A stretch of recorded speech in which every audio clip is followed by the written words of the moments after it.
Essa foto explica melhor do que ninguém contra o que a gente luta. O que é isso? São 3 caras que não têm voto decidindo o destino e o futuro de um país inteiro. Eu tenho que dizer uma coisa a vocês aqui. Eduardo Bolsonaro é uma das pessoas menos interessadas em poder que eu conheço. E eu acho que é por isso que a gente se dá tão bem.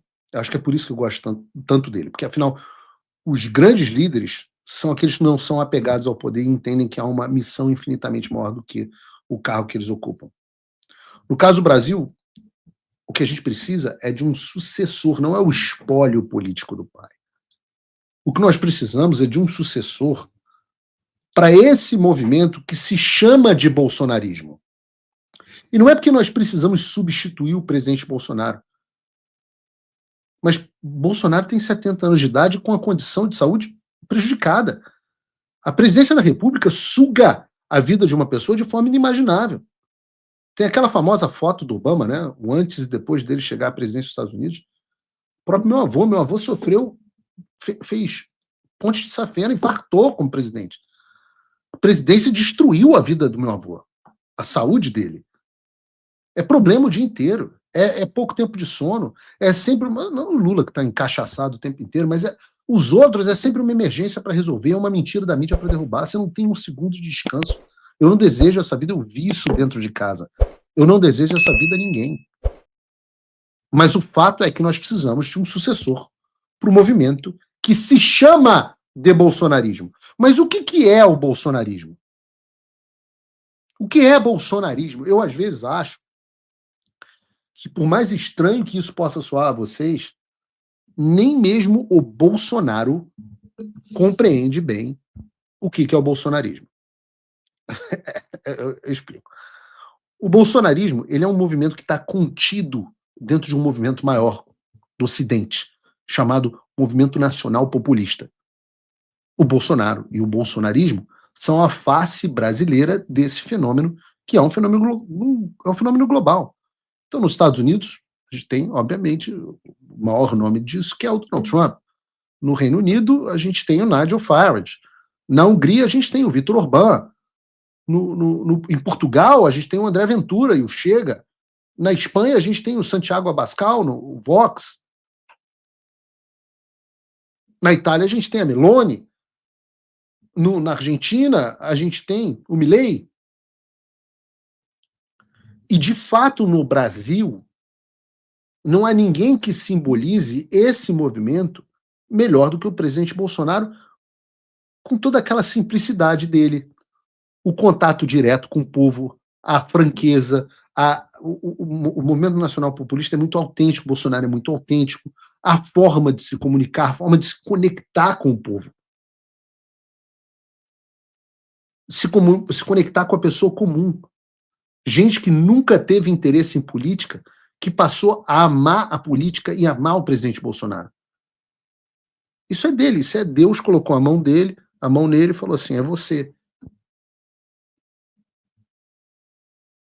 Mas a natureza do nosso movimento é, acima de tudo, um movimento anti. Não um movimento propositivo, ele é um movimento anti-algo. Ele é um movimento antissistema, ele é um movimento de rebelião, de revolta. Ele é a revolta de você, a sua revolta, a revolta das pessoas comuns contra uma elite. Que é muitas vezes uma elite financeira, que é, por exemplo, a Faria Lima, uma elite intelectual e acadêmica, as universidades, os pseudocientistas, né, as cartinhas da USP e não sei o quê. A elite midiática, a velha mídia, representada aí especificamente pela Globo News. E uma elite política. Uma elite política, o centrão, o establishment. Todas essas pessoas que montaram um esquema de poder que só beneficia a elas, que não, enquanto você paga a conta e se ferra. Que propõe algo que nós reconhecemos como, na maioria das vezes, demoníaco. Ora, na política, o movimento nacional populista, que no Brasil é o bolsonarismo, é uma revolta contra isso daqui, ó. Essa é a revolta, é isso que nós somos. Nós somos uma revolta contra isso. Essa foto explica melhor do que ninguém contra o que a gente luta. O que é isso? São 3 caras que não têm voto decidindo o destino e o futuro de um país inteiro. A última eleição em que o Temer participou sendo votado de forma direta foi em 2006, 20 anos atrás, quando ele foi o deputado menos votado, o menos votado, do MDB de São Paulo. Michel Temer era em 2006, quando alguns de vocês não tinham nem nascido, e muitos de vocês não tinham nem cabelo no saco. Em 2006, ele foi o deputado menos votado do MDB de São Paulo. O Paulinho da Força, o relator do projeto da anistia, escolhido a dedo por Alexandre de Moraes e Hugo Mota, pelo establishment político, é o quê? É um suplente de deputado, que só assumiu porque quem foi eleito no lugar dele foi, aliás, cassado pelo TSE. Então, Paulinho da Força não está aí pelo voto popular. Está aí por uma decisão do TSE. E por isso foi eleito a dedo pelo Alexandre de Moraes para relatar o PL da anistia.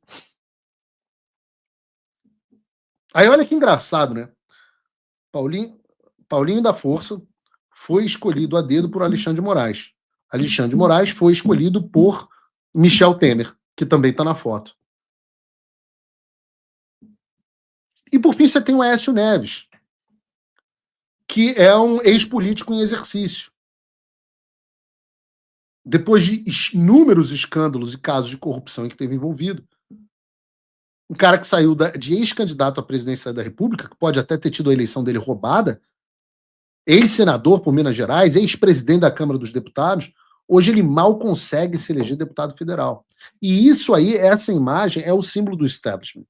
Pessoas que não têm apoio popular, decidindo as pautas mais importantes do país, com o apoio imenso de quem? Da Globo, da Faria Lima.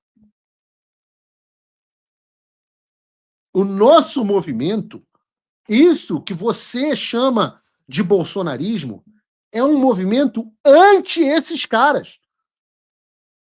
É só isso. Porque é isso que os caras da Globo querem que volte. Um bando de político com projetos pessoais de poder que preferem vender a mãe do que perder o cargo. São os Ciro Nogueira. O cara tá vendo que a reeleição no Piauí tá difícil e vai se colar no grupo que ele acha que vai vencer as eleições no ano que vem. Porque assim ele não perde a boquinha, não perde os instrumentos de poder e de enriquecimento. Isso é projeto de poder. Isso é um projeto de poder. O nosso movimento não é um movimento de projeto de poder. Ele é um movimento de destruição dos seus projetos de poder. Eu não estou aqui para ter poder nenhum. Eu estou aqui para acabar com a vida de todos vocês. É só isso que eu estou fazendo aqui. Eu não tenho proposta nenhuma. Eu só quero que vocês se fodam. É só isso. Agora, alguém precisa carregar essa bandeira eleitoralmente. E eu posso dizer que tem que ser alguém que não tenha essa visão, não tenha esse projeto pessoal. E Eduardo Bolsonaro, meus amigos, é assim. Não tem projeto de poder pessoal. Se tivesse, ele não tinha aceitado a chance de perder o mandato e a eleição para o Senado em São Paulo para vir para os Estados Unidos, viver uma vida de classe média e lutar pela liberdade. Então, a questão sobre Eduardo, a meu ver, é muito simples. Não há outro candidato antissistema que esteja pronto para suceder o Jair Bolsonaro.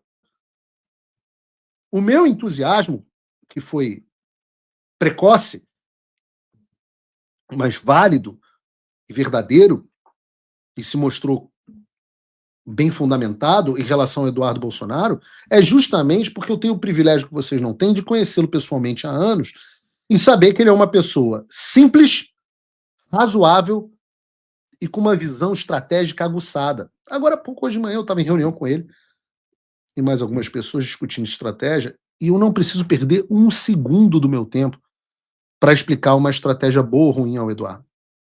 Ele entende na hora, volta com contraponto, a gente debate, fecha a estratégia e está decidido. Não tem vaidade, não tem vontade de fechar acordo caracu, não tem insistência. Eduardo lidera, e lidera pelo respeito. É uma liderança que sabe o tamanho da batalha que está lutando e sabe também o mais importante, que todas as coisas nessa terra são passageiras. O que dá sentido à vida é o propósito maior que a gente tem a cumprir. Então o cara vive uma vida de classe média aqui nos Estados Unidos e podia estar relaxando, a vida boa no Texas, né? Podia ser boa. Curtindo a família, filhos lindos, maravilhosos, uma esposa bonita, amorosa, no melhor país do mundo. Ele não precisava, assim como eu não precisa. Está metido nessa confusão. Agora, a gente sabe que a gente tem uma obrigação para com Deus. E que essas coisas materiais, por mais gostosas que sejam, elas são secundárias. A gente não pode escolher a opção mais fácil e deixar de lutar. Senão, esses caras da foto vencem. Bolsonaro está preso, condenado. E agora? Agora ele e milhares de brasileiros precisam mais do que nunca da gente. A resistência continua vindo daqui de fora com luta e informação. Mas você precisa fazer a sua parte agora, se ainda não estiver fazendo. Acesse www.paulofigueiredoshow.com/apoie ou use o link e o cupom da descrição. Com um pouco mais de $5 por mês, você se torna meu apoiador. Com 49, você entra para o grupo dos patronos Gold. A hora é agora.